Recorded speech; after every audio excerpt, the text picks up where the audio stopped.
बाबूलाल डेंगिया जी। मैं उनके घर गया, वहां पर मैंने देखा उनका कुत्ता जो था वो ऐसा लगता था शेर। अरे मैं डेंगिया जी आपका कुत्ता तो शेर लगता है। बोले भाई था तो शेर, तो क्या हो गया? बोला प्यार के चक्कर में पड़ गया, कुत्ता हो गया। ऐसी बातों को कहकर आपको हंसाने वाले कवि हैं बाबूलाल डेंगिया जी। वो हमारे बीच राजस्थान से पधारे हैं। आप जोरदार तालियों से उनका सम्मान करें। श्री बाबूलाल डेंगिया। नौजवानों को प्रणाम, बच्चों को प्यार, बुजुर्गों को अंतिम प्रणाम। मैं बहुत सीधा साधा कवि हूँ, गांव का निकला हूँ, गांव का कवि हूँ। ये सब विद्वान कवि हैं, पढ़े लिखे हैं। मैं मात्र 8वीं पास कवि हूँ।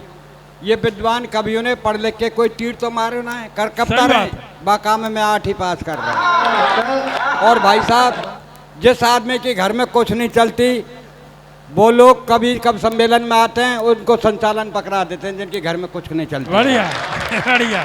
अभी मेरे भाई साहब वोज की कविता पढ़ रहे थे, राजस्थानी राणा जी हाथ पैर फेंक रहे थे। मैं बैठा बैठा देख रहा था। एक बार एक सम्मेलन में गए, वहाँ ये वोज की कविता पढ़ रहे थे साहब। इनकी पड़ोसन इनकी कविता सुन करके चली गई। इनकी धर्मपत्नी से कहा कि राणा जी तो बहुत वोज की अच्छी कविता पढ़ते हैं। तो इनकी घरवारी दूसरे दिन दूसरे कब सम्मेलन में सुनने चली गई, श्रोतान में बैठ गई।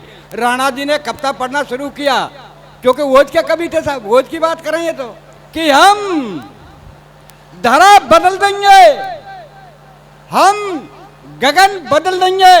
श्रोतान में तो घरवारी ठाड़ी है कि बोली बोल रंजा चड्डी बनियान बदले तो 15 दिन आएगे तू का धरा गगन बदले।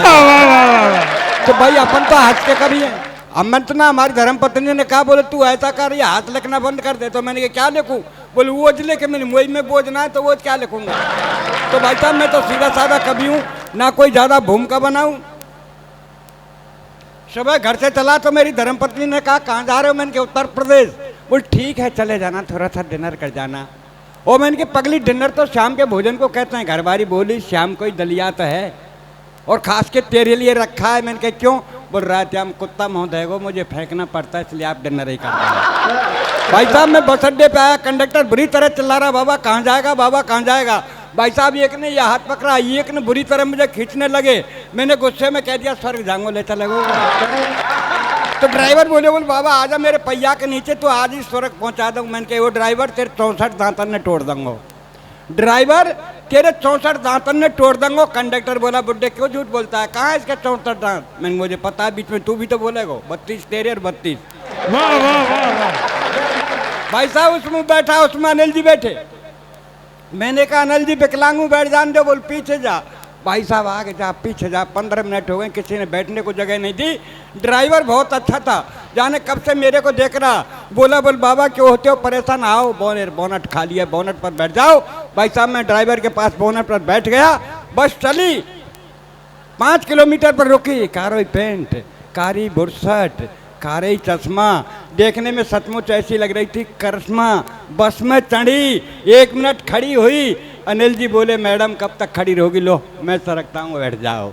वाह। लेकिन साहब वो किसी के पास नहीं बैठी और धीरे धीरे आके मेरे पास बोनट। लीजिए साहब, छोटी भूमिका छोड़ के मैं छोटा सा व्यंग पढ़ रहा हूँ। मैं जो देखता हूँ वो लिखता हूँ कि सुबह सुबह का वक्त मस्जिद की अजान मंदिर की झालर कितनी लगती है प्यारी। सुबह सुबह का वक्त मस्जिद की अजान मंदिर की झालर कितनी लगती है प्यारी। और चाय का प्याला लेके मेरे पास खड़ी, चारपाई के पास खड़ी घरवारी। हाँ। बोली अजी सुनते हो? मैंने कहा सुन रहा हूँ, बहरा नहीं हूँ। बोल क्या कहना है कह दीजिए। बोल मैं कब की खड़ी हूँ, लो चाय पी लीजिए। मैंने कहा सुबह सुबह का वक्त है, राम रहीम का नाम लेने दीजिए। हाँ। इस चाय को 10 मिनट बाद दीजिए। तो गुस्से में बोली कि 10 मिनट में ठंडी हो जाएगी।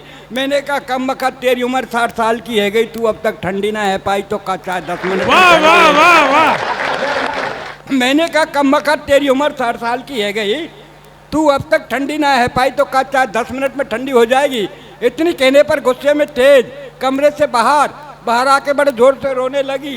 भगवान से प्रार्थना करने लगी। हाँ। कि हे भगवान मेरी ये अर्जी है, आगे आपकी मर्जी है, मेरा एक थोड़ा सा काम कर दीजिए। इस संसार से मेरे पति बाबूलाल डीगिया को उठा लीजिए, मुझे विधवा बना दीजिए। हाँ इतनी सुनने पर अपन भी गुस्से में तेज, बैग उठाया कमरे से बाहर।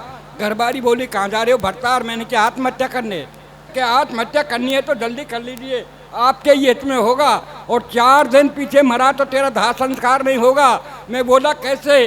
घरवाली बोली ऐसे, मैं देख रही हूँ पर्यावरण का सीजन, और जब खाने पकाने को नहीं तो तुझे जलाने को कहाँ से लाऊंगी ईंधन, तुझे जलाने को कहाँ। वाह वाह वाह। आदरणीय एसपी साहब चिरंजीव नाथ जी सिन्हा, आपकी वजह से हमने बचपन में बहुत मार खाई सर, बहुत मार खाई, क्योंकि हमारे पिताजी रोज ठोकते थे सुबह उठते से ही, बोले पढ़ लेगा तो आईपीएस बन जाएगा, पढ़ लेगा तो आईपीएस बन जाएगा। पढ़ नहीं पाए पर मार बहुत खाई।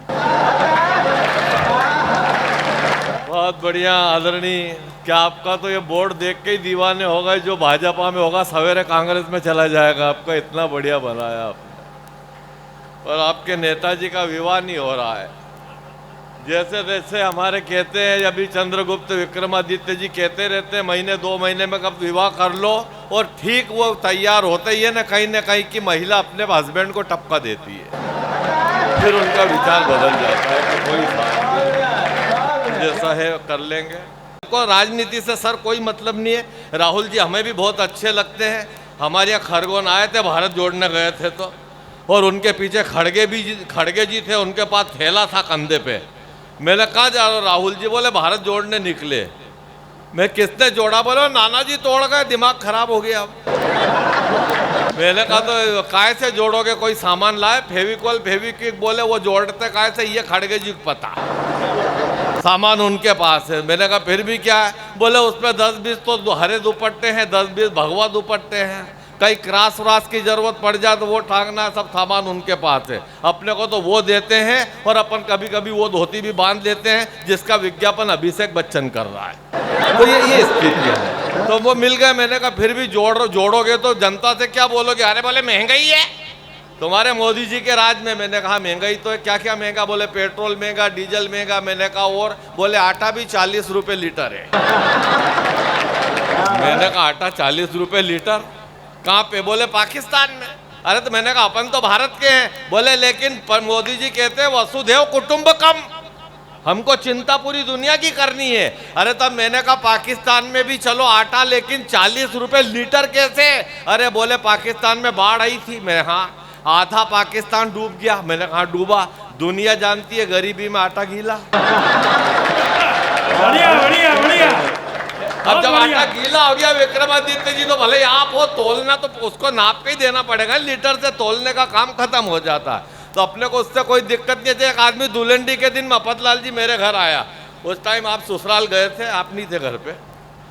दुलंडी के दिन मेरे पास आया, बोले पंडित जी दुलंडी कब? मैंने कहा यार अब फंस गए। मैंने कहा देख मेरे को आइडिया नहीं, वो तिवारी जी का घर है सामने, उनसे पूछ। अरे बोले तिवारी जी तो बाहर गए। तो मैंने कहा रेन दे, फिर होगी दुलंडी, तेरे क्या मतलब? अरे बोले अर्जेंट काम है यार, बताना पड़े। मैंने कहा क्या करे? एक काम करो, दारू का ठेका दिख रहा? बोले हाँ। मैंने कहा उससे बस इतना पूछ ले कि बंद कब रहेगा। अब वो दारू के ठेके पे गया, बोले भाई साहब ये बंद कब रहेगा? तो बोला बुधवार को। ये समझ गया दुलंडी है बुधवार को। फिर उसने 150 रुपये दिए, बोले वही क्वार्टर दे दो जो दोपहर में दिया था। ठेकेदार बोला कि 171 का है। उसका दिमाग खराब हो गया, बोले 1.5 घंटे में भाव बढ़ गए, दोपहर में 150 का था क्वार्टर। ठेकेदार बोला कि चिल्लाए मत, क्वार्टर अभी भी 150 का बेटा, पर ये ठेका पंडित जी का है तो 150 तो क्वार्टर के, और 21 ये बताने के कि दुलंडी कब है।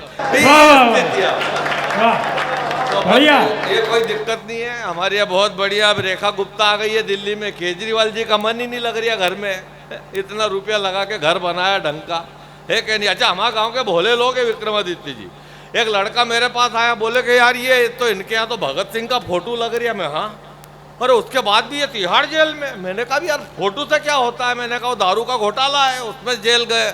अरे बोले पर भगत सिंह सिसोदिया और केजरीवाल तो ये भगत सिंह के अनुयायी है यार। नागर जी गलत बात है, वो तिहाड़ गए। मैंने हाँ वो गलत है पर गए। अच्छा उसने फिर जिद पकड़ ली, बोले इनको सजा होएगी। मैं हाँ होएगी। अरे बोले कितनी होएगी? मैंने कहा देख 1.5 साल 2 साल 2.5 साल जो अदालत दे दे। अरे बोले इतनी होएगी? मैंने कहा हाँ अदालत इतनी देगी, पर ये तीनों भगत सिंह के अनुयायी हैं, ये फांसी से कम में थोड़ी मानेंगे। ताली आपके लिए आ रही है, मैं मेहनत कर रहा हूँ। प्यार की बात आपके शहर की बेटी करेगी, पूरे देश में करती है। मीरा दीक्षित, और प्यार मीरा ने ही सिखाया है पूरी दुनिया को। सबसे पहले आप गए होंगे ना, आज भी मथुरा में मीरा जी जब सबसे पहले गई थी वो जगह है, वो बताते हैं। मैं निवेदन करना चाहता हूँ आपसे, मैं कोई प्रेम प्यार की बात नहीं करता, क्योंकि बड़ी मुश्किल से सेवा पूजा त्याग तपस्या व्रत उपवास भजन पूजन कीर्तन कर करके सच्चा प्यार द्वापर युग में राधा ने शुरू करा और बंबई में राधे माँ ने खत्म कर दिया। या यूं मानो कि सच्चा प्यार त्रेता युग में शबरी से शुरू हुआ और जयपुर में भंवरी पे समाप्त हो गया। पर मेरी पीड़ा यह है कि शबरी की तो झूठन में भी प्यार था और भंवरी के तो प्यार में भी झूठन थी। और कौन कहता है वो ऊपर बैठा हुआ सुदर्शन चक्रधारी समय पे इंसाफ नहीं करता। अरे 100 गलतियां करने वाला चाहे चंदेरी का शिशुपाल हो, जयपुर का महिपाल हो, हिसार का रामपाल हो, लखनऊ का शिवपाल हो या दिल्ली का केजरीवाल हो, वो किसी को माफ नहीं करता। सबको जवाब तो देना पड़ेगा। और हमारी वो संस्कृति, मैंने अभी ये पंक्तियां पढ़ी, लेकिन हम कहां से शुरू हुए? हम वहां से आए हैं जहां भगवान राम ने लक्ष्मण से पूछा कि क्या ये आभूषण आपकी भाभी के हैं, जो आभूषण रावण के विमान में से माता सीता ने फेंके थे। तो इस हिंदुस्तान के देवर का जवाब आया था, ना हम जाना मी केयूरे, ना हम जाना मी कुंडले, नुपुरे त्वा भी जाना मी नित्य पादा भी वंदनाथ। हाँ, ये वो धरती है। मैंने तो चरण निहारे हैं, देखे माता के कान नहीं, मैं बस बिछियों का सेवक हूँ, कुंडल की कोई पहचान नहीं। हम वहां से प्रारंभ हुए थे। और मैं क्या ये प्रेम प्यार की बात करने वाले पूरे देश में, मैं सर बात ही नहीं करता, प्यार बचा नहीं है। ये मैं खुद 16 दिन से प्रोग्राम में, कल एक प्रोग्राम और करूंगा डींग में, और परसों रात को 1:30 बजे घर पहुंचूंगा, घंटी बजाऊंगा।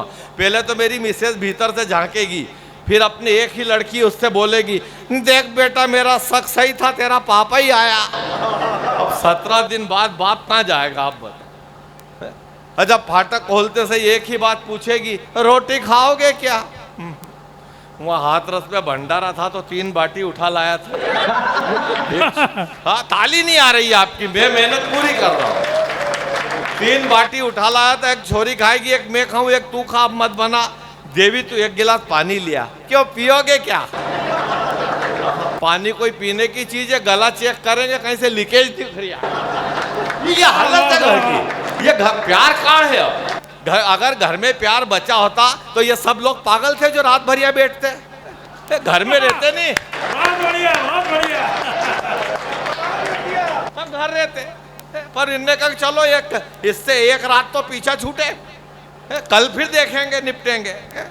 और जिनके यहाँ प्रेम है, पति पत्नी 2 ही आते हैं, 5 बीघा दे के आते हैं, तब उनको तसल्ली है कि अपने हिस्से का दान कर दिया, अब कोई पति 5 बीघा दान करने की अगर ताकत रखता है तो वो पत्नी चरण धो के चरणामृत लेने के योग्य। मैं प्रणाम करता हूँ, भाग्यशाली। तो मैं निवेदन करता हूँ विक्रमादित्य जी, ये बोर्ड बदलना है, हम मेहनत करेंगे, भले ही फिर आएंगे, पर बाकी ये हल्का लग रहा। आपकी योग्यता के आगे हल्का लग रहा है। बस आपकी पार्टी में यही नहीं हो रहा, किसको जहाँ होना चाहिए वो वहाँ नहीं होता है। आपकी पार्टी में ये रोना है। हाँ बस आपके यहाँ तो कहीं 3-4 तो वो भगवा रंग में उग्रवाद की बू आती थी उनको। ये किसान घाटे में है, इनके अकल नहीं। पी चिदम्बरम से देखो आप, 100 फीट की गैलरी, 150 गमले और 250 करोड़ की गोभी बेची पी चिदम्बरम ने। अभी किसानों को सीखना चाहिए उन्होंने जाके कि कैसे करेंगे ये। ऐसा थोड़ी चलता है। जो आदमी के पद बड़ा होना चाहिए उसको छोटा पद दे के बैठे हो, और जो चौकीदार के लायक थे उनको तुम कहाँ बना के बैठ गए हो। ये ताली बजाओ एक बार आप मेरी बात। बढ़िया बढ़िया बात थोड़ी होता है। मैं एक 10 मिनट में सर आपको विदा कर दूंगा। 10 मिनट में एक जरूरी बातें थी, तो क्या अब ये घर में प्यार नहीं बचा, मैं इसलिए कह रहा हूँ। अच्छा मिसेज फिर वही जिद करेगी, हाँ तो रोटी खाओगे? मैंने कह दिया नहीं खाएंगे, बना दाल बाटी। नहीं रात को 2:30 बजे नहीं पचेंगे। अरे तो पचाना मेरे को, तू बना के तो ले आ। अरे नहीं रहने दो आप तो। मैंने कहा एक काम कर, अदरक डाल के कड़क चाय बना 1 कप। वो चाय से याद आया, सुबह ही लड़की बोल रही थी मम्मी पापा के हाथ की चाय पिया, 17 दिन हो गए। प्रेम दिख रही है, ताली नहीं आ रही आपकी। मैं तो मेहनत कर रहा हूँ। प्रेम है नहीं। आप दो ही ताली बजाओ नहीं, आप तो आपने तो दे दी नहीं 5 बीघा, अब आपको क्या टेंशन? आपकी तरफ से दान हो चुका। आपने बहुत बड़ा काम किया है और मैं कहूँगा कि अगला उत्सव जब हो तो एसपी साहब 26 जनवरी पे आप दोनों पति पत्नी को सम्मानित करें तो थोड़ा सा अच्छा लगेगा। बढ़िया। नहीं वो काम ही ऐसा, कौन देता? 1 इंच नहीं देते, 5 बीघा है। क्या कहा था दुर्योधन ने? बुला ले वृंदावन बनवारी, रोज दिन भर गाते हैं बुला ले वृंदावन बनवारी। और जब वृंदावन वाला आया हस्तिनापुर तो दुर्योधन क्या बोला? सुचक्रम ने उदास्यामी युद्धेन विना है केशवा, बिना युद्ध के तो उतनी जमीन भी नहीं दूंगा जितने पे सुई की नोक रखी जा सके। आपने 5 बीघा दिए और कलयुग में दिए, तब मैं दिए। अच्छा फिर वही जिद रहती है, मैं एक काम कर, दाल रोटी चावल सब्जी एक बारे बोले और कुछ बोला रहे तो मैंने कहा रेल में चीले मुंगोड़े पकोड़े कुछ भी बना ले, तेल का मत खाया करो।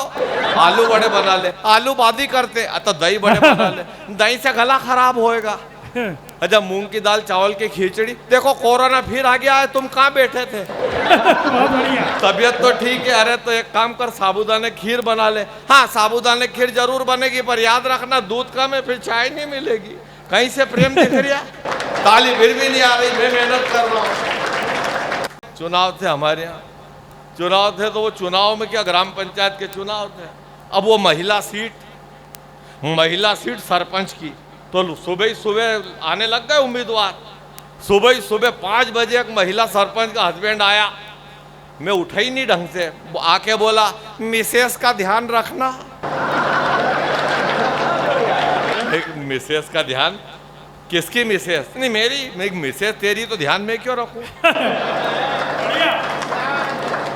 अरे वो खड़ी है, मैं खड़ी तो बिठा। ये पहले भी तो बैठी थी। नहीं पहले मैंने ही बिठाई थी क्योंकि अपना चुनाव चिन्ह गलत था। अच्छा क्या था? डूबता सूरज। तो इस बार क्या उगता सूरज है? नहीं इस बार भागती भैंस है।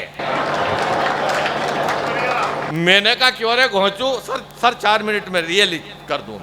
मैंने कहा क्यों रे घोंचू, भैंस तो बैठी हुई ले लेता, भागती भैंस के पीछे कहां तक भागेगा? नहीं पीछे मिसेस खड़ी, डंडा लेके भागना पड़ेगा। अब तो पोस्टर छप गए, पट्टे ने पीले कागज पे काले से छपवाया। बड़ी मुश्किल से मैंने पोस्टर की घड़ी खोली, पोस्टर देखा तो मैं चौंका। मैंने कहा क्यों रे, इस पोस्टर में तो 2 भैंस है। वो बोला ढंग से देख, इधर वाली भैंस है, इधर वाली मिसेस है। वाह वाह वाह, बहुत बढ़िया। इधर से एक लंगड़ा चला आ रहा, इधर से चुनाव में सब खड़े रहते हैं, खाली ढंग का आदमी खड़ा नहीं होता है चुनाव में। विक्रमादित्य जी चुनाव में बाकी सब खड़े रहते हैं, इधर से लंगड़ा चला आ रहा। जब बोला तब पता चला तोतला भी है। अरे क्या उतना ही बात कलता लेगा, मैं भी खला। मैंने कहा क्यों रे, तेरे हाथ में पट्टा डला और पांव पे तो प्लास्टर चढ़ा, तो फिर तू क्यों खड़ा? पंचायत के चुनाव में खले थे। मैंने कहा कुर्सी पड़ी तू बैठ जा, पर खले होने का टाइम तो यही है। मैंने कहा फिर खड़ा हो जाना मेरे बाप, अभी तो बैठ जा, तेरे हाथ में पट्टा डला तो क्या वोट नहीं डलेंगे? अरे मैंने कहा बैठ जा रे, तेरे पैर में ताजा ताजा प्लास्टर है यार, तू ज्यादा चलेगा फिरेगा तो ये हड्डी खिसक जाएगी। बैठ जाऊंगा तो वो कुर्सी खिसक जाएगी। मैंने कहा तेरी कुर्सी तो यूं भी खिसकेगी। तो डॉक्टर साहब का आज डॉक्टर साहब ने कविता 1 नंबर सुनाई यहाँ पे, पर आपने पहले ही सुनवा के ना उनको घर भेज दिया। कहाँ गए वो? बैठे के निकल गए वो? गए वो, बस उनको कविता सुनाई, उनका बुखार उतर गया, घर चले गए वो। ये रोना है। अब यहाँ ताली कौन बजाए? हम सुनाए तो उनके टाइम हमने बजाई थी। हमारे तो एक डॉक्टर साहब वो एक आया, बोले कि दस्त बहुत वो कहना खांसी बहुत चल रही, तो उन्होंने जुलाब की दे दी। बोले जी इसको दस्त लग गए। तो बोला यार तूने तो खांसी चल रही थी, तूने तो वो गोली दे दी, इससे दस्त लगेंगे। बोले हाँ और क्या करे यार, अब खांसने के पहले 10 बार सोचेगा। तो क्या करे आदमी? ताली आपकी आ नहीं रही है। मैं मेहनत पूरी कर रहा हूँ। हाँ अब इधर से वो लंगड़ा है। मैंने कहा देख तेरे पैर में ताजा ताजा प्लास्टर है, ज्यादा चलेगा फिरेगा तो ये हड्डी खिसक जाएगी, बैठ जाऊंगा तो वो कुर्सी खिसक जाएगी। मैंने कहा तेरी कुर्सी तो यूं भी खिसकेगी, ध्यान देना। मैंने कहा तेरी कुर्सी तो यूं भी खिसकेगी, तुझे वोट कौन देगा रे? तूने 3 बार तो दल बदल लिया, भाभी को भेजता ना, वो कहाँ गई? उतने आदमी बदल लिया। वाह वाह वाह। अरे तब क्यों रे, फिर लड़के कहाँ हैं? मैंने पूछा कि लड़के कहाँ हैं? 2 जेल में है और दो को अभी एसपी साहब ढूंढ रहा है। अरे तो पुलिस तो क्यों रे, ये पुलिस के जवान, इतनी पुलिस है तो पुलिस भाभी को ढूंढने नहीं गई, वो पुलिस वाले के साथ ही तो गई। मैंने कहा जब तेरा बैकग्राउंड ऐसा है तो चुनाव में खड़ा क्यों हुआ? मैंने कहा कि जब तेरा बैकग्राउंड ऐसा है तो चुनाव में खड़ा क्यों हुआ? फिर कहाँ खड़ा होता? मेजा खड़ा होता था, वहां कोई खड़ा ही नहीं रहता था। फिर गांव वालों ने यही राय दी कि भले लोगों में खड़े होने का टाइम टल गया, जा चुनाव में खड़ा हो। जब तो यहीं खड़ा हूं, मेरी बेटी आती है तो 2 ही टाइम रोटी का टिफिन दे जाती है। अरे तो घर में तेरी बेटी अकेली है क्या? नहीं अकेली थी कल तक, अब जमाई साहब भी छूट के आ गए। जमाई साहब के नाइट शिफ्ट में थे, आई मीन फैक्ट्री से छूटे। नहीं हम फैक्ट्री में क्यों लगे? तो फिर छूटे कहाँ से? जेल से छूटे। वाह। अरे क्यों रे, जमाई साहब जेल क्यों गए थे? खराब चाल चलन के। ध्यान देना सर अगले जवाब पे, आपकी भी हंसी आएगी। मैंने कहा जमाई साहब जेल क्यों गए थे? खराब चाल चलन के कारण। अच्छा तो छूटे कैसे? अच्छे चाल चलन के कारण। मैंने क्यों रे, कब छूटे? 15 अगस्त को, जब ये 10 छूटे। अब ये अंतिम 8 पंक्तियां सर, हो गया नहीं? देखो 1 मिनट में 8 पंक्तियां, आखिरी अंतिम 8 पंक्तियां। अब वो क्या हुआ इसमें, हमारे एक बाबू पटेल है हमारे गांव में, हम शाजापुर जिले के मूलतः निवासी है। तो वहाँ बाबू पटेल वो चुनाव मतलब 2 बार से उनकी मिसेस सरपंच, अगर उनकी मिसेस हार जाए तो जेल खा ले बाबू पटेल, इज्जत का सवाल। और एक दलाल ने कह दिया कि इस बार पटलन चुनाव हारेगी। अब बाबू पटेल का दिमाग खराब, बोले कुछ भी कर, मिसेस चुनाव जीतनी चाहिए। वो बोला कि फिर एक डमी उम्मीदवार खड़ा करना पड़े, खर्चा होगा। बोले करेंगे। बोले कौन को खड़ा करेगा? बोले कल्ली भाभी से बात करूं। अब एक महिला थी, वो रोज झंडा लेके तैयार रहती थी। इधर कहीं रैली आई कि उसका झंडा खूंटी पे टंगा रहता था, उतारा और रैली में शामिल। जैसे जो अच्छा पार्षद होता है नगर पालिका का, वो टावल खूंटी पे तैयार रखता, कोई मरा के गले में टांगा, रवाना। मरो कोई भी, कोई पार्टी का हो, और उसको देखना ये कि भाई ये आ गया था वहाँ पे जब मरे थे, तो है ना ये निवेदन। अब वो वहाँ से बात शुरू होती है। अब वो कल्ली भाभी के पास गया, बोले कल्ली भाभी कब तक हस्बैंड से आलू प्याज बिकवाएगी? कल्ली बोली कि दादा क्या करें, जब तक जीना तब तक सीना। दलाल बोला और नहीं सीने देंगे, महिला सीटें फार्म भर, चुनाव लड़। वो बोली कि दादा मेरे पास पैसे नहीं। दलाल बोला कि ये घर किसका? कल्ली बोले मेरा। बोले इसको बेचो। कल्ली बोली दादा फिर रहेंगे कहाँ? बोले 2 महीने किराए से निकाल ले। कल्ली फिर तू खुद करोड़ों कमाएगी। कल्ली बोली कि नहीं मेरा आदमी दुखी हो जाए, घर नहीं बेचूं। अब योग से आदमी घर में ही था, वो वहीं से चिल्लाया मूर्ख औरत, गंगा घर पे आई और स्नान नहीं करे? फार्म भरेंगे चुनाव लड़ेंगे। वाह। फार्म भरा, चुनाव लड़े, रिजल्ट आया तो कल्ली भाभी की जमानत जब्त। और यही से ये 6 लाइन आखिरी मुझे विदा करे। दोनों पति पत्नी रोज सुबह उठे, मुंह धोए, चाय पिए और उसको ढूंढने निकल जाए जिसने इनको खड़ा करा। 6 महीने हो गए ढूंढते ढूंढते।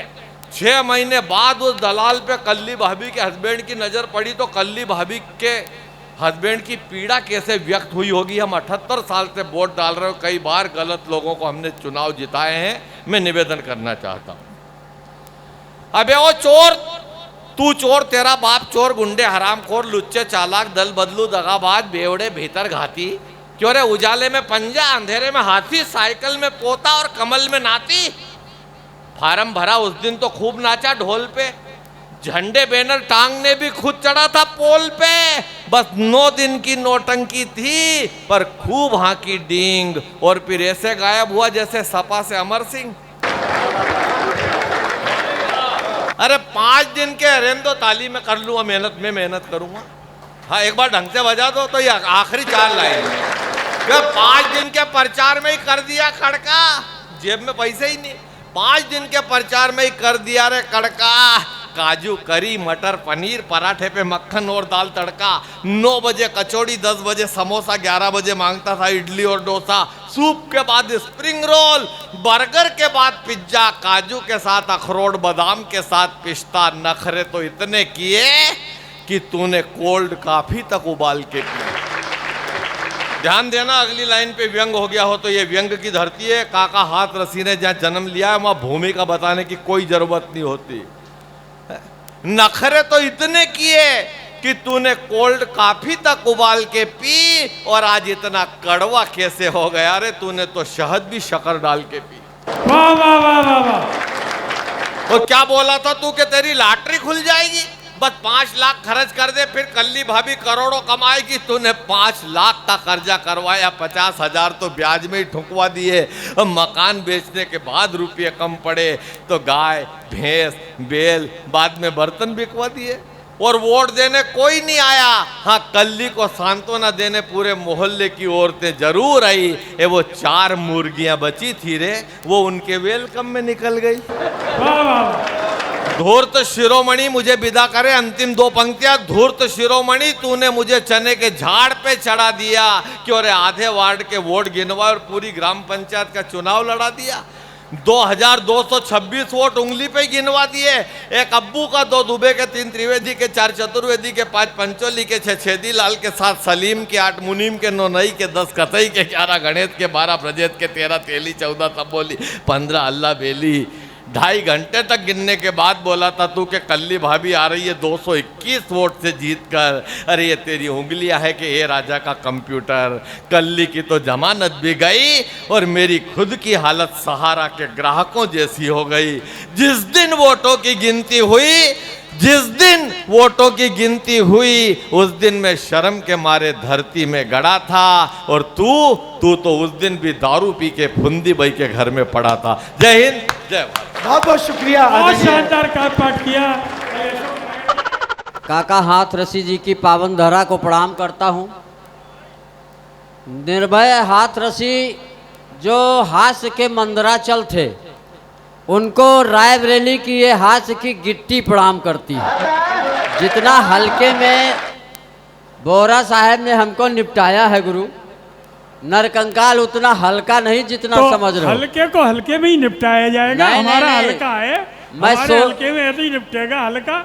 मैं सोनिया गांधी के गांव से आया हूँ, इसलिए एक बार तालियां बजा दीजिए आप लोग। ये हाथरस तो हास्य का रस यहाँ पे बिखरा हुआ है। हाथरस हास्य रस है। जब मैं हाथरस जंक्शन पे आया तो वहीं से हास्य शुरू हो गया। वहाँ देखा कि एक आम का ठेला वाला आम बेच रहा था। हमने आम के ठेले वाले से कहा, भैया आम कैसे पकाते हो, क्या केमिकल लगा के पकाते हो? उसने कहा, नहीं, मैं आम के टोकरे को 2 महिलाओं के बीच में रख देता हूँ, बेचारे आम अपने आप पक जाते हैं। 4 पंक्तियाँ मैं अनिल बोहरा जी के सम्मान में पढ़ता हूँ। 4 पंक्तियाँ इनके ऊपर फेंक रहा हूँ। एक बार आप तालियां बजा के एक सुंदर संचालन के लिए तालियां बजाइए। फेंक दीजिए। अनिल बोहरा जी ने हमसे कहा, नरकंकाल तुम तो डंडे लगते हो। हम कहा, आप तो डायनासोर के अंडे लगते हो। वाह वाह वाह। इन्होंने हमसे कहा कि नरकंकाल मेरा वजन कैसे कम हो। हमने कहा, दादा मैं तो भारत की भूखमरी का ब्रांड एम्बेसडर हूँ, आप अपने आप को देखो। हमसे वजन कम पूछने की बात ना करो, आप डॉक्टर के पास जाओ। ये डॉक्टर के पास गए। डॉक्टर ने बोहरा जी को देखा, कहा अगर वजन कम करना तो घुड़सवारी करो। ये 2 महीने घुड़सवारी किए। बाद में डॉक्टर के पास आए तो डॉक्टर ने कहा, बोहरा जी वजन कम हुआ? बोले, वजन तो कम हुआ लेकिन मेरा नहीं, घोड़े का कम हुआ। वाह वाह। चलिए मैं पढ़ता हूँ। अब बोहरा जी ने हमसे आते ही पूछा कि वहाँ सुभाष होटल में बढ़िया रोटी खा लेना, दाल खा लेना। विकास भी हमारे साथ था, बोले मक्खन भी लगवा लेना। हमने कहा, दादा आते ही मक्खन लगाना शुरू कर दिया। यहाँ आया तो मफल लाल जी ने हमसे कहा, नरकंकाल प्रसादी खा लो, खाना खा लो। हमने कहा, मफल लाल जी मैं तो रोज़ खाता हूँ, आप अपनी सोचो। चलिए मैं बहुत शार्ट में निपटाता हूँ, भीड़ तो सब भाड़ में चली गई।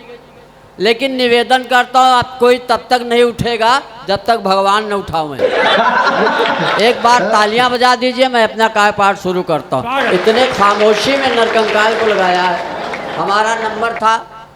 बोहरा जी बहुत सुंदर हैं। इधर 2 हमारी कवियत्रियाँ बैठी हैं, लीलावती कलावती की तरह। हालांकि पहली बार मैं मिल रहा हूँ आदरणीय मीरा दीक्षित जी से।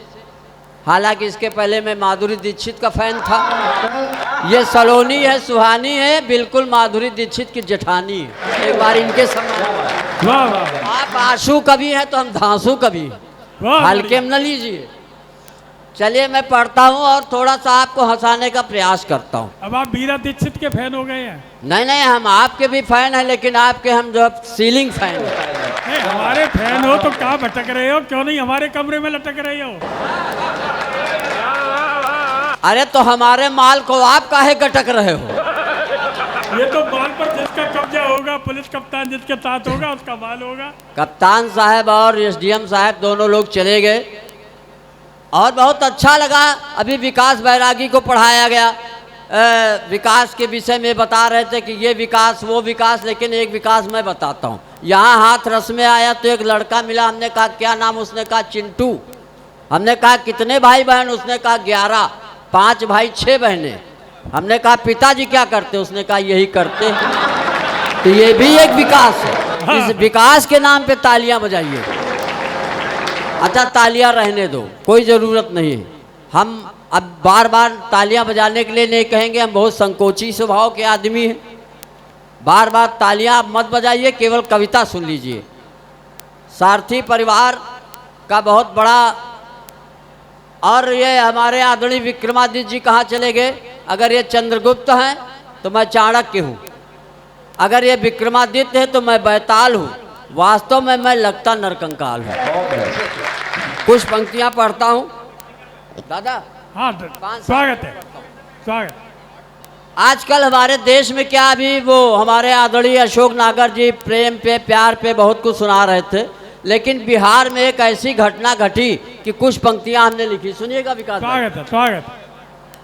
कि रिश्ते तार तार हो गए, इतने ज्यादा व्यभिचार हो गए, और चाची से भतीजे का लब, चाची से भतीजे का लब, मामा थे जो सार हो गए, मामा थे जो सार हो गए। ये तो पशुओं की प्रवृत्ति है, ये तो पशुओं की प्रवृत्ति है, मानो कुत्ता सियार हो गए सारे रिश्ते। अच्छा महिलाएं खुसुर फुसुर करती थी, लेकिन लग रहा मर्द भी खुसुर फुसुर कर रहे हैं। और कामदेव चढ़ बैठा जब से, भाई बहन भी शिकार हो गए, और जात पात ना उम्र का बंधन, जात पात ना उम्र का बंधन, बकरी सुअर रिश्तेदार हो गए, रिश्ते सारे तार तार हो गए, रिश्ते सारे। और कामुकता को फैलाने वाले, कामुकता को फैलाने वाले इस युग के पोर्न स्टार हो गए, रिश्ते तार तार हो गए, रिश्ते तार तार हो गए। और सुनिएगा एक कविता और पढ़ता हूँ। आजकल क्या है ना, पहले शादियों में 7 वचन दिए जाते थे, लेकिन जब से ये मुस्कान रस्तोगी और सोनम रघुवंशी ने अपने पति का मर्डर कराया है, तब से 8वां वचन ये भी जोड़ा जाएगा कि कसम खाओ, 8वें वचन में कि कसम खाओ अपने प्रेमिकी से, अपने प्रेमी से हमारी हत्या नहीं कराओगी, ये 8वां वचन होगा। तालियां बजाइए। बहुत बढ़िया, वाह। पहले की पत्नी पति को परमेश्वर मानती थी, लेकिन आजकल की पत्नियां पति को परमेश्वर के पास भेज रही हैं। कवि सम्मेलन क्या बुजुर्ग लोग, बुढ़े लोग बचे हैं क्या? बुड्ढों ने मिलकर मीटिंग के रूप में सम्मेलन किया, सब बुड्ढों ने अपना भाषण दिया। बुड्ढे बोले देश में अपन को मान सम्मान नहीं दिया जा रहा है, जगह जगह अपमान अपना किया जा रहा है। तभी एक शरारती बुड्ढा खड़ा होकर बोला कि इस अपमान को अब ज्यादा सह नहीं पाएंगे, और जो अपन को निकम्मा और बुड्ढा कहेगा अपन उसी की पत्नी को लेकर भाग जाएंगे। जो अपन को निकम्मा और बुड्ढा कहेगा अपन उसी की पत्नी को लेकर भाग जाएंगे। इस दुनिया को अपनी ताकत का एहसास दिलाएंगे कि बुड्ढा चाहे तो पूरी दुनिया को अपने सामने झुका सकता है। और एक बात को याद रखना इस देश के नौजवानों, कि बुझता हुआ दीपक भी महिलाओं को जला सकता है। बहुत सारी बातें हो रही है कवि सम्मेलन में। मैं व्यंग्य से शुरुआत करता हूँ कि मेरे शहर में एक नेताजी ने भैंसों की लड़ाई करवाई। हमारे यहाँ पाड़ा कहते हैं, आपके यहाँ भैंसा कहते होंगे। मेरे शहर में एक नेताजी ने भैंसों की लड़ाई करवाई तो मेरी जुबान चुप नहीं रह पाई। मैंने कहा वाह नेताजी, क्या अपना असली रंग दिखा रहे हो? इंसानों को लड़वाना क्या कम था जो इन बेजुबान जानवरों को लड़वाना? इंसानों को लड़वाना क्या कम था जो इन बेजुबान जानवरों को लड़वा रहे हो। एक नेताजी ने चुनाव में जनता से वादा किया कि अगर हमारी सरकार चुनकर आएगी तो सबसे पहले देश से बेरोजगारी मिटाएगी, देश में कोई बेरोजगार नजर नहीं आएगा, सरकार बनते ही सबसे पहले इस वादे को निभाया जाएगा। नेताजी की सरकार चुनकर आई, नेताजी ने रोजगार के लिए आंदोलन कर रहे बेरोजगारों पर गोलियां चलवाई। मैंने कहा वाह नेताजी, आपने कहा था उससे ज्यादा करके दिखा दिया। अरे बेरोजगारी मिटानी थी, आपने तो बेरोजगारों को ही मिटा दिया। बहुत बढ़िया, बहुत बढ़िया। बेरोजगारी मिटानी थी, आपने तो बेरोजगारों को ही मिटा दिया। साहब व्यंग्य का विद्यार्थी हूं, लेकिन पढ़ना पड़ता है। बहुत सारी बातें। एक रात सपने में आए मेरे हनुमान जी, साथ में थे लक्ष्मण और राम जी। मैंने कहा हे पवन पुत्र हनुमान, तो मुझको भी एक ऐसा वरदान, मैं भी आपकी तरह हवा में उड़ सकूं, इन लोगों के दुखों को दूर कर सकूं। हनुमान जी बोले बेटा ऐसा वरदान पाएगा तो जिंदगी से दुखी हो जाएगा। इस जमाने में दूसरों की पत्नियों को ढूंढने जाएगा तो घरवाली को ढूंढता रह जाएगा। इस जमाने में दूसरों की पत्नियों को ढूंढने जाएगा तो घरवाली को ढूंढता रह जाएगा। फिर भी हनुमान तुझे वरदान तो देता है, पर इतना जरूर कहना चाहेगा कि हमारे जमाने में तो एक रावण था, इस दुनिया में आज हजारों चरित्रहीन रावण है, तो उनसे अपने परिवार की रक्षा अकेला नहीं कर पाए। बहुत सारी बातें इस कवि सम्मेलन के मन से करनी पड़ेगी साहब। मेरी लुगाई मेरी 2 कौड़ी की इज्जत नहीं करती है, यही मत करो, तुम्हारी भी नहीं करती है। लठ तुम्हारे भी पड़ते हैं, सिर्फ फर्क इतना कि मैं कह रहा हूं और आप कह नहीं रहे हो। मेरी लुगाई मेरी 2 कौड़ी की इज्जत नहीं करती है साहब, हमेशा मेरे साथ गाली गलौज और बदतमीजी करती है। एक दिन मेरे से रहा नहीं गया, मैं उसकी शिकायत करने के लिए ससुराल गया, पर जाकर वहां जो दृश्य देखा मेरा दिमाग खराब हो गया। सासू जी लड़ से ससुर जी के कर रही थी धुलाई, और मैंने कहा ये तो कंपनी मिस्टेक है भाई। वाह वाह वाह। मैं तो ये सोच कर वापिस घर चला आया। मैंने कहा अपने तो केवल गाली गलौज से काम चल रहा, ससुर जी के ऊपर तो लड़ चल रहा। फिर भी मेरे से रहा नहीं गया। एक दिन वापस मैं ससुराल गया, मैंने कहा ससुर जी इस अत्याचार को कब से सह रहे हो? ससुर जी बोले शादी के 2 साल बाद से। मैंने कहा उससे पहले केवल गाली गलौज करती थी। मैंने कहा उसके बाद हाथापाई तक आई। मैंने कहा उसके बाद लठ मार तक आ गई। और मैंने कहा ससुर जी मतलब ये बीमारी धीरे धीरे बढ़ती है। मन ही मन सोचा मतलब अपने भी बढ़ेगी। और मैंने कहा ससुर जी जब इतना खतरनाक मामला था तो आपने सासू जी की शिकायत ससुराल जाकर ससुर जी से क्यों नहीं की? ससुर जी बोले गया था। मैंने कहा फिर क्या हुआ? कि ससुर जी आईसीयू में एडमिट थे। मैंने कहा वो आईसीयू में क्यों थे? कि वो सासू जी की शिकायत करने उनके मायके गए थे और ये बात सासू जी को पता चल गई। सासू जी को ऐसा गुस्सा चढ़ा, ससुर जी को 2 लठ टिकाए कि ससुर जी को आईसीयू में एडमिट करवाना पड़ा। अरे मैंने कहा ससुर जी जब वो ठीक हुए उसके बाद कर देते। कि कैसे करता? ससुर जी तो आईसीयू में मर गए थे। अरे मैंने कहा ससुर जी जब इतना खतरनाक मामला था तो आपने तलाक क्यों नहीं लिया? ससुर जी बोले कोशिश की थी पर उसने देश भरता और मारपीट में ऐसा फंसाया कि 6 महीने जेल में रह के आया। तभी ससुर जी पलट कर बोले क्या दामाद जी आप भी कोई शिकायत लेके आए क्या? अरे मैंने कहा नहीं, अपन तो केवल आपसे मिलना है, ना कोई शिकायत लाए। उस दिन से मैं अपनी लुगाई का हर हुक्म उठा रहा हूँ। घर में रोज मार खाता हूँ फिर भी यहाँ के मुस्कुरा रहा हूँ। रोज मार खाता हूँ। अशोक नागर जी ने मेरे को एक बार कवि सम्मेलन में दिल्ली ले गए यहाँ से, तो इन्होंने ठहरने की व्यवस्था 10वें माले पे की और उसमें कोई लिफ्ट की व्यवस्था नहीं। और मैंने कहा अशोक जी भाई साहब 10वें मंजिल पे कैसे चढ़ेंगे? ये बोले राणा अपन 10 कवि हैं, 10 मंजिल हैं, एक एक कविता सब कवि सुनाएंगे तब तक 10वें मंजिल पे चले जाएंगे। लेकिन उसमें प्रॉब्लम हो गई साहब, उसमें कवि हकला फंस गया। हम जैसे पहली मंजिल पे गए हकला बोला भाई साहब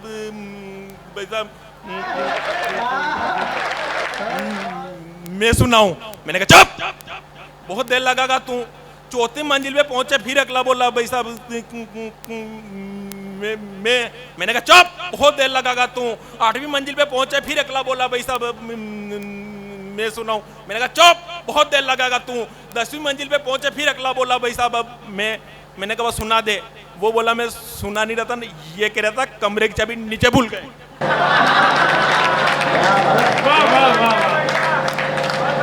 बढ़िया बढ़िया। वो सारे मामले साहब। मेरी लुगाई मुझे कहती है तुम्हारे में अक्ल नहीं है। मेरी लुगाई मुझको रोज कहती है कि तुम्हारे में अक्ल नहीं है। मैंने कहा बिल्कुल नहीं है। वो बोली तुम्हें कैसे पता? मैंने कहा मेरे अंदर थोड़ी बहुत भी अक्ल होती तो आज तो मेरी लुगाई थोड़ी होती। 20 लाख खर्च करके इतनी बड़ी मुसीबत घर नहीं लाता। 20 लाख के ब्याज में तो हाँ देखो आनंद आ गया, कहाँ कहाँ चले जाते हैं लोग। बहुत बड़ी बड़ी घटना है कि मेरे गांव वालों ने मुझे सरपंच के चुनाव में खड़ा किया। हाँ मेरे गांव वालों ने मुझे सरपंच के चुनाव में खड़ा किया, तो चुनाव आयोग वालों ने मेरे साथ अच्छा नहीं किया, मुझे चुनाव चिन्ह गधे का दिया। मेरे गांव वालों ने मुझे सरपंच के चुनाव में खड़ा किया, तो चुनाव आयोग वालों ने मेरे साथ अच्छा नहीं किया, मुझे चुनाव चिन्ह गधे का दिया। अब गधे के चुनाव चिन्ह के साथ मैंने प्रचार शुरू किया। मेरे मित्र आगे आगे मेरा प्रचार कर रहे, मैं पीछे पीछे माला पहन के चल रहा। मेरा एक मित्र बोला कि अंकल जी इस बार गधे का ध्यान रखना। तभी दूसरा मित्र बोला कि अंकल जी इस बार वोट गधे को देना है। तभी तीसरा मित्र बोला अंकल जी इस बार हमें गधे को जिताना है। हाँ भाई साहब मेरे तक बात समझ में नहीं आ रही थी कि मेरा चुनाव चिन्ह गधा है। मैं कहता हूं तो ये बात मैंने मेरी पत्नी को बताई भाई साहब, तो उसने तो और ज्यादा बेइज्जती कर दी। वो बोली तुम्हारी बात में ज्यादा तर्क नहीं है, तुम्हारे चुनाव चिन्ह तुम्हारे में ज्यादा। कविता आपने लिखी क्या? नहीं बहुत सारे, देखो आजकल के जमाने में बहुत सारी बड़ी बड़ी घटना हो रही। कहाँ गए हमारे नेताजी कांग्रेस के जिला अध्यक्ष महोदय? चले गए। नहीं वो कह रहे, बहुत सारे लोग उनको कह रहे राहुल गांधी की शादी करवाओ, राहुल गांधी की शादी करवाओ। क्यों करवाए राहुल गांधी की शादी? राहुल गांधी बहुत इंटेलिजेंट है। मान लो राहुल गांधी लड़की से शादी करे और वो बीजेपी वाले से मिली हुई निकल जाए तो उस बेचारे की तो फाइल नहीं पड़ जाए। क्यों करे राहुल गांधी की शादी? बुलाओ नेताजी को, मैं उनकी तरफ हूं, उनकी तरफ से। हाँ नहीं आ गए क्या? ताली एक बार ढंग ढंग की बजाओ यार। नहीं बहुत लोग चिल्ला रहे थे दादा, ये भाजपा वाले बहुत चिल्ला रहे थे कि भगवान श्री राम के मंदिर के प्राण प्रतिष्ठा के निमंत्रण को ठुकरा दिया, भगवान श्री राम के मंदिर के प्राण प्रतिष्ठा के निमंत्रण को ठुकरा दिया। अब इनको सही बात का तो पता ही नहीं है। सही बात का मुझे पता है, और वो सही बात ये है, अगर बात बता दूं तो इतनी ताली बजाना मेरे को लग जाना चाहिए कि मैं काका हाथ रस की जमीन पर कविता पाठ कर रहा हूं। बहुत लोग चिल्ला रहे थे भगवान, ये भाजपा वाले सब चिल्ला रहे थे कि भगवान श्री राम के मंदिर के प्राण प्रतिष्ठा के निमंत्रण को ठुकरा दिया, भगवान श्री राम के मंदिर के प्राण प्रतिष्ठा के निमंत्रण को ठुकरा दिया। अब इनको सही बात का पता ही नहीं है। सही बात का मुझे पता है, और वो सही बात ये है कि जिनको स्वयं भगवान श्री राम ने ठुकरा दिया हो, उनकी क्या औकात के हो भगवान श्री राम का निमंत्रण। वाह वाह वाह वाह वाह वाह। जिनको स्वयं भगवान श्री राम ने ठुकरा दिया हो, उनकी क्या औकात के हो भगवान श्री राम का निमंत्रण ठुकरा सके। क्योंकि ऐसे शुभ अवसर पर तो वही लोग जाते हैं जिनको स्वयं भगवान श्री राम बुलाते हैं। वाह वाह। ऐसे शुभ अवसर पर तो वही लोग जाते हैं जिनको स्वयं भगवान श्री राम बुलाते हैं, क्योंकि उनकी मर्जी के बिना तो पत्ता भी नहीं हिलता। तो क्या औकात कि इनकी जुबान हिल जाए। कुंभकर्ण ने इंद्रासन मांगना चाहा, माँ सरस्वती जुबा पे बैठी और इंद्रासन मांग लिया। साहब ताली ढंग ढंग की बजाओ। और कविता पाठ करना चाहता हूं। नहीं मैं तो नेताजी का आज से प्रभावित हो गया। मैंने बहुत इतने नाम, मेरे खानदान के नाम भी इनको याद होंगे। यहाँ वालों के इतने नेताओं के, जनता के ऐसा ही नेता होता है जो जनसेवक होता है, जो सभी लोगों का नाम अपने मुंह से बोल दे। यहाँ से ये मैं एक कविता और आपके बीच पढ़ना चाहता हूँ। दादा बहुत सारी घटना मेरे जीवन में घटी, लेकिन अभी ये घटना घटी ना, और राजा रघुवंश वाली, स्वागत है स्वागत। औरतों के आगे क्या किसी की चल नहीं रही है साहब। मैं आप ही की बात कर रहा था। अच्छा कहा ना मैंने आपके लिए। क्यों करे शादी? वो बीजेपी वाले से मिली हुई नहीं। ये सुन के ही आए हैं, आपकी सुन ली थी तब आए। नहीं बहुत सारी लुगाएं, औरतें, पत्नियां पति के खिलाफ नए नए षड्यंत्र रच रही है। पत्नियां रोज पतियों के खिलाफ नए नए हथकंडे अपना रही है। अब किसको कब हथियार बना ले, ये बात किसी को अब समझ में नहीं आ रही है। कभी सांप से डसवाती, कभी सांप से डसवाती तो कभी नीले ड्रम में भर रही है, कभी सांप से डसवा रही तो कभी नीले ड्रम में भर रही है, कभी ले जाकर हनीमून पर पति की हत्या कर रही है, कभी लाती गुंडों को ये तो बाड़े पे, कभी लाती ये तो गुंडों के बाड़े से। अभी 10 दिन बाद पहले खबर आई कि एक पत्नी ने पति की हत्या कर दी पेटीकोट के नाड़े से।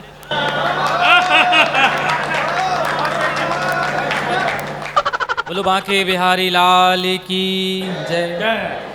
माँ शारदे को नमन करता हूँ, नरसिंह भगवान को नमन करता हूँ, सामने अतिथिगण को नमन करता हूँ, वरिष्ठ कविगणों को नमन करता हूँ।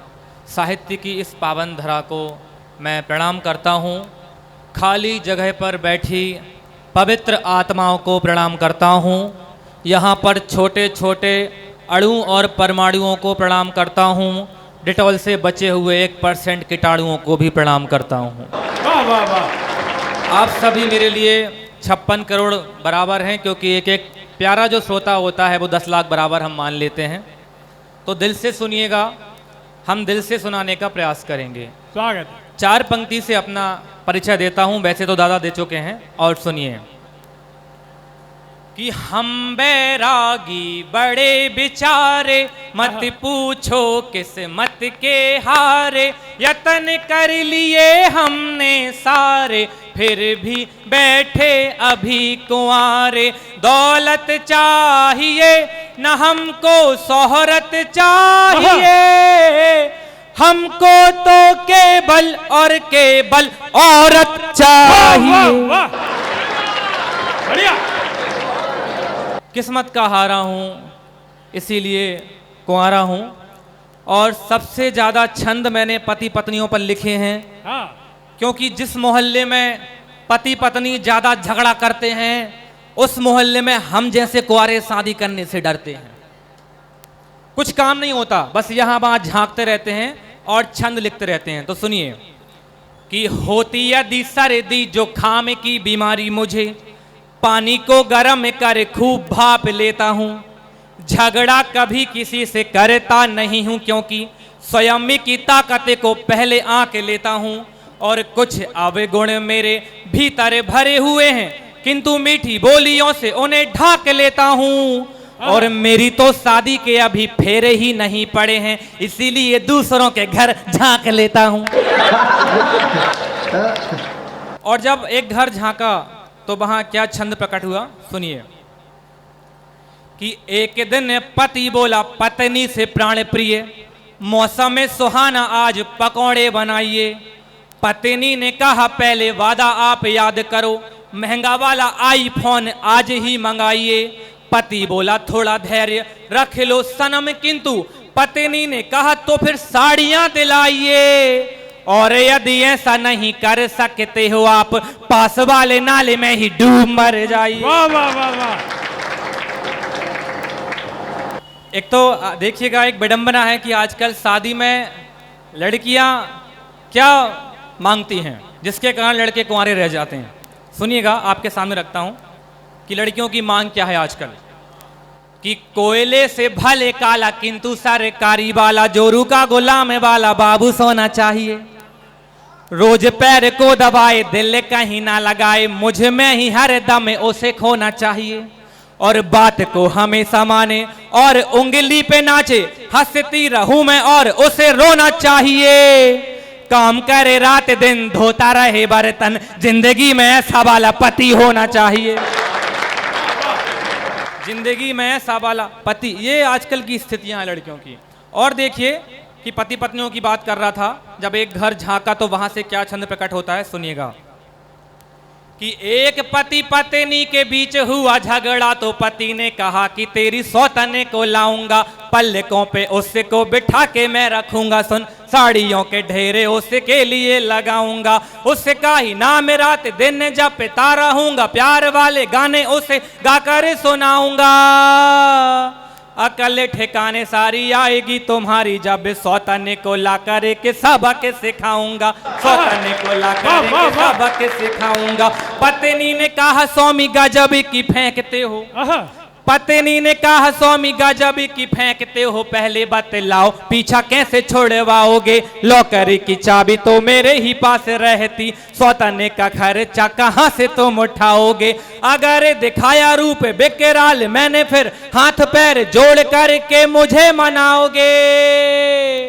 घरेलू हिंसा की लिखे दूंगी रिपोर्ट, यदि जेल में ही चक्की को चलाते रह जाओगे।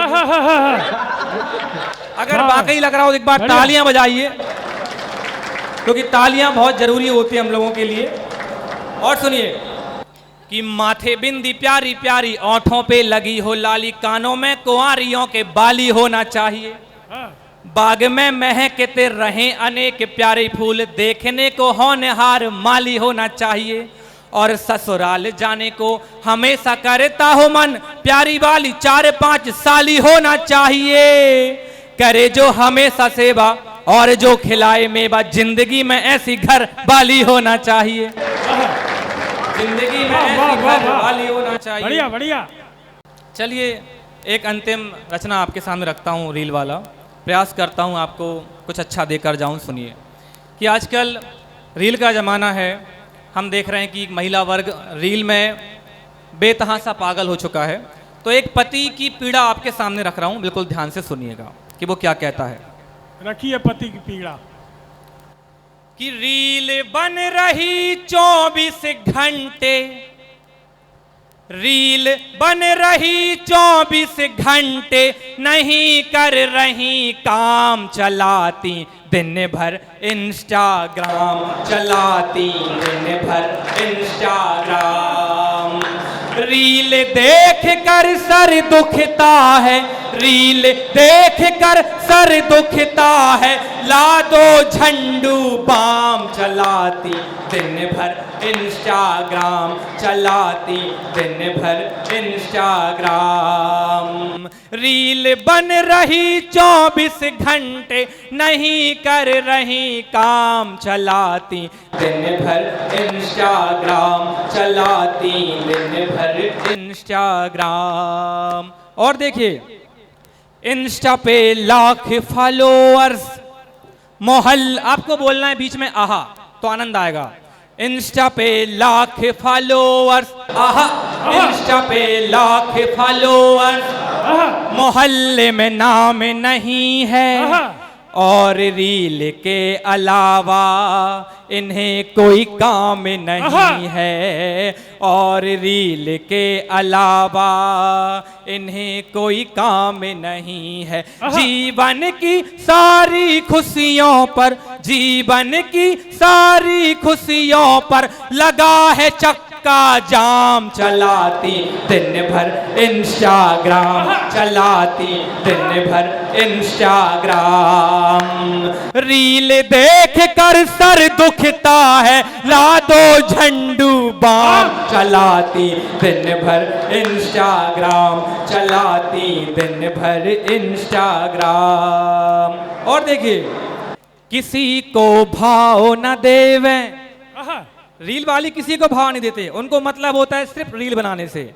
किसी को भाव न दे, आहा, किसी को भाव न देवे, ये दिन भर रील बनावे, ये मिलियन व्यूज को पाने कमर अपनी मटकावे, ये मिलियन व्यूज को पाने कमर अपनी मटकावे। ये जपती ट्रेंडिंग के गाने, ये जपती ट्रेंडिंग के गाने, हम जपते हैं राम, चलाती दिन भर इंस्टाग्राम, चलाती दिन भर इंस्टाग्राम। रील बन रही 24 घंटे, नहीं कर रही काम, चलाती दिन भर इंस्टाग्राम, चलाती दिन भर इंस्टाग्राम। रील के चक्कर में तो, आहा, रील के चक्कर में तो हुई पागल घर वाली, रील में बने सावित्री, रियल में है महाकाली। रील में बने सावित्री, रियल में है महाकाली। सोच रहा हूँ इस आदत पर, सोच रहा हूँ, सोच रहा हूँ इस आदत पर, कैसे लगे लगाम, चलाती दिन भर इंस्टाग्राम, चलाती दिन भर इंस्टाग्राम। रील देख कर सर दुखता है, रील देख कर सर दुखता है, ला दो झंडू बाम, चलाती दिन भर इंस्टाग्राम, चलाती दिन भर इंस्टाग्राम। बहुत बहुत धन्यवाद। और अंतिम 4 पंक्ति बोलकर अपना स्थान ग्रहण करूंगा। सुनिएगा कि अंतिम 4 पंक्ति। धन्यवाद।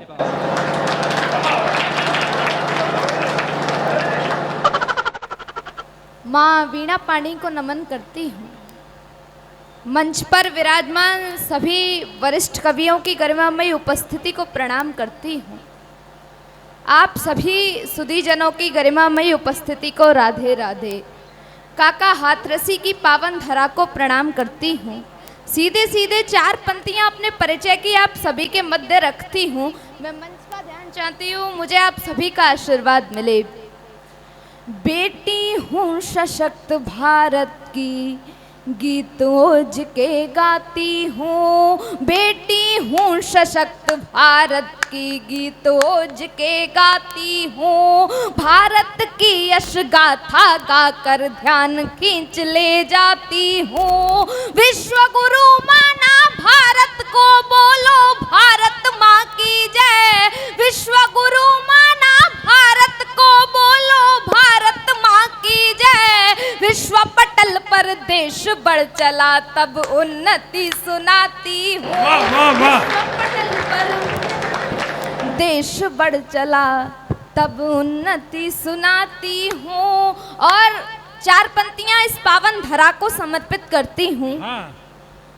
दाऊ की परम पावन धरा का मान करती हूँ। दाऊ की परम पावन धरा का मान करती हूँ। ब्रज की देहरी में जन्म ले अभिमान करती हूँ। गुलजारी लाल कृष्ण गोपाल तरुण जी की धरा है ये। गुलजारी लाल कृष्ण गोपाल तरुण जी की धरा है ये। माँ कैलाश देवी को सतत प्रणाम करती हूँ। वाह वाह वाह वाह वाह। देवी को सतत प्रणाम करती हूँ। और 4 पंक्तियाँ निवेदन करती हूँ। स्वागत है। देश अगर संकट में हो तो आगे बढ़ना पड़ता है। मुझे आप सभी का आशीर्वाद मिले, मैं मंच का ध्यान चाहती हूँ। देश अगर संकट में हो तो आगे बढ़ना पड़ता है। मातृभूमि की रक्षा के हित सबको लड़ना पड़ता है। संकट की घड़ियां हो तो फिर जातिवाद का भेद नहीं। प्राण नछावर हो रण में लड़, इसका हमको खेद नहीं। दुश्मन दल को मार गिराने यत्न यही करना होगा। देश धर्म की खातिर सबको एक बार मरना होगा। जो भी भाई वतन के हित में मरने को तैयार नहीं, भारत में ऐसे लोगों को रहने का अधिकार नहीं। भारत में ऐसे लोगों को रहने का अधिकार नहीं। और 4 पंक्तियां निवेदन करती हूँ। स्वागत है। कुछ दिनों पहले एक षड्यंत्र के तहत पहलगांव में आतंकी हमला किया गया, तब पंक्तियां निवेदन करती हूँ। स्वागत है। पाकिस्तानी गुंडों ने कैसा कोहराम मचाया है। पाकिस्तानी गुंडों ने कैसा कोहराम मचाया है। धर्म पूछ जितने हिंदू थे सबको मार गिराया है। कितने ही नव दंपत्ति थे मन में दया नहीं आई। हाथ की मेहंदी छूट न पाई, कैसी प्रभु की प्रभुता आई। क्या देखा था अभी बदू ने कैसा संकट आया है। गिन गिन हिंदू मार गिराए, भारी मातम छाया है। कितनों ने निज पुत्र गवाए, कितनी बहनों ने राखी। कितने कुल के दीपक बुझ गए और कितनों की बैसाखी। भारत माँ के लाल लहू से तन रंग कर के दूर गए। पहलगाम की धरती पर मिट बहनों के सिंदूर गए। पहलगाम की धरती पर मिट बहनों के सिंदूर गए। फिर से दुश्मन ने कैसा मजहब का खेल रचाया है। फिर से दुश्मन ने कैसा मजहब का खेल रचाया है। आतंकी आकाओं ने ये कैसा जाल बिछाया है। धर्म पूछकर गोली मारी, भारी मातम छाया है। हुए शहीद सभी हिंदू तब पहलगाम थर्राया है। नई नवेली दुल्हन के सिर का सिंदूर मिटाया है। भाई गया बहन को तजकर माँ का लाल न आया है। दुश्मन ने जो घात किया है पुनः अनर्थ नहीं होगा। बलिदान आपके रक्तपात का कण कण व्यर्थ नहीं होगा। भारत भूखे हिंदू वीरों सच्ची बलि तुम्हारी है। आंखों से बहते अश्रु ये श्रद्धांजलि हमारी आंखों से बहते अश्रु ये श्रद्धांजलि हमारी है। और 4 पंक्तियां निवेदन करती हूँ। स्वागत है। जिसने आतंकी हमला कर धर्म पूछकर मारे हैं। क्यों जरूरी था ऑपरेशन सिंदूर में पंक्तियां निवेदन करती हूँ। जिसने आतंकी हमला कर धर्म पूछकर मारे हैं। दुश्मन को क्या पता लाल सब भारत माँ के प्यारे हैं। आए दिन उत्पात मचाता जुर्म सहेंगे हम कब तक। खूब निभाया भाईचारा सहन हुआ हम पर जब तक। धैर्य की सीमा टूट चुकी है दुश्मन बाज ना आया है। नई सदी के भारत ने फिर घर में मार गिराया है। भारत की ताकत को अब दुनिया भर ने जाना है। ईंट का दे जवाब पत्थर से ये प्रण हमने ठाना है। आतंकी आकाओं पर हमला करना मजबूरी था। मानवता की रक्षा को ऑपरेशन सिंदूर जरूरी मानवता की रक्षा को ऑपरेशन सिंदूर जरूरी था। और 4 पंक्तियां निवेदन करती हूँ। पाकिस्तान को समझाना चाहती हूँ, उसे एक चेतावनी देना चाहती हूँ। मैं पंक्तियां निवेदन करती हूँ। हमने भाई से मिलकर किंचित विश्वास नहीं तोड़ा। हमने भाई से मिलकर किंचित विश्वास नहीं तोड़ा। जिसने छेड़ा हमको कस्तिल उसको जीवित नहीं छोड़ा। आतंकी आकाओं ने सिंदूर की कीमत ना जानी। अब 65 वाला देश नहीं जो कर लेगा तू मनमानी। विश्व पटल पर भिखमंगे की जात समझ में नहीं आती। ये नई सदी का भारत है अब बात समझ में नहीं आती। घर में घुसकर मारा है ये बात सभी ने जानी है। भारत के सिंदूर की ताकत दुनिया ने पहचानी है। तू नो मारेगा हम तुझको 90 का प्रमाण देंगे। यदि आंख उठाई दिल्ली पर जिंदा ताबूत गाड़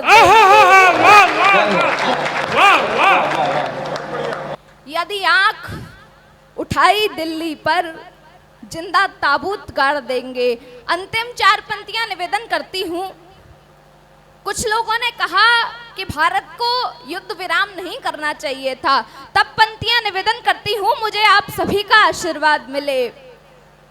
युद्ध विराम की बात मानना जिंदा दिली निशानी है। युद्ध विराम की बात मानना जिंदा दिली निशानी है। रक्तपात करना भी क्या विजय की अमर कहानी है। बार बार तुझको समझाया तेरी समझ ना आता है। पाक समझ ले तेरा मेरा पिता पुत्र का नाता है। तू छेड़े हम छोड़ दे तुझको इस भ्रम में अब मत रहना। बहुत जुर्म झेले हैं तेरे पर अब मुश्किल है सहना। आतंकवाद की राह छोड़ दे ढोने वाला नहीं होगा।